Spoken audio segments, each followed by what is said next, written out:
Why do you blame the Biden administration? Because they let him in. Are you stupid? Are you a stupid person?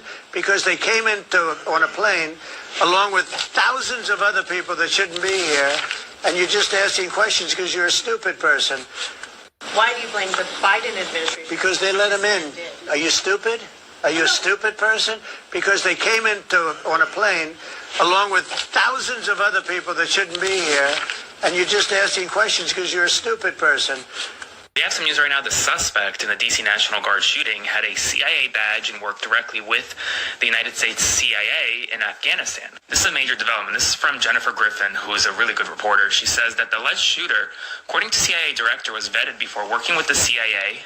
He was with the CIA task force in Kandahar in Afghanistan during the Afghan withdrawal. He was vetted in 2021 when he came into the United States of America, and there were no ties to terrorism. She then confirmed that he applied for asylum in 2024 and was approved for asylum under the Trump administration in April of this year. There's so much rhetoric online right now that this is President Biden's fault, this is the fault of Democrats, but this is someone who had a CIA badge, worked directly with the CIA, was very trusted, vetted multiple times, and was approved for asylum by this administration. So it's important, before you start blaming one party or the other, just get your facts straight. Do you plan to attend Sarah's funeral? I haven't thought about it yet, but it certainly is something I could conceive of. I love West Virginia. You know, I won West Virginia by one of the biggest margins of any president anywhere. And it's, you know, these are great people. I love the people of West Virginia. I love the people of our country.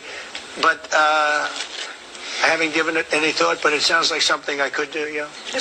We have some breaking news right now. The Trump administration is lying to you about the suspect in the National Guard shooting yesterday. The suspect had a CIA ID, worked closely with the Central Intelligence Agency in Kandahar in Afghanistan, and was vetted multiple times, granted asylum by Donald Trump this year.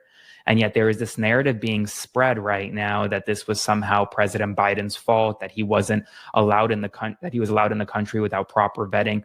None of that is true, and I need your help to spread the word to get accurate information. So like, comment, share, and subscribe to boost this. And also consider subscribing to my Substack by clicking the link below, because there's bombshell news at this hour, even on Thanksgiving. Jennifer Griffin, who's a very well-respected reporter, says that the alleged shooter worked for the CIA in Afghanistan out of the Kandahar base, according to John Ratcliffe, who is Donald Trump's CIA director. The shooter was vetted before working with the CIA by the National Counterterrorism Center and the CIA.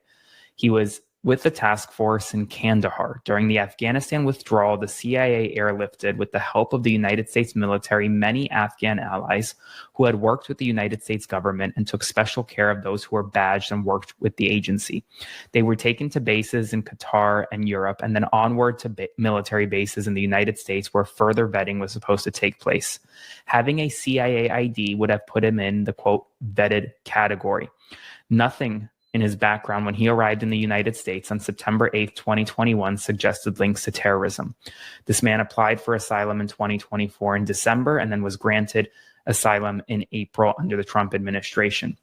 So here's kind of what happened there. This is from a nonprofit that works with Afghan SIVs like the individual. Essentially, he served in NDS-03, one of the elite counterterrorism units operated by the CIA with direct United States intelligence and military support. He was evacuated by the United States military in August of 2021 after the fall of Kabul. He then arrived under humanitarian parole, which was the temporary authority used to evacuate tens of thousands of American citizens, lawful permanent residents, SIV applicants, and at-risk Afghan partners. He was later granted asylum this year by the Trump administration. He had an active SIV application underway and had received chief of mission approval, but had not yet been granted lawful permanent residence. Instead, he applied for asylum during the Biden administration, but his asylum was approved under the Trump administration. Both his chief of mission application and his asylum application required review and vetting by the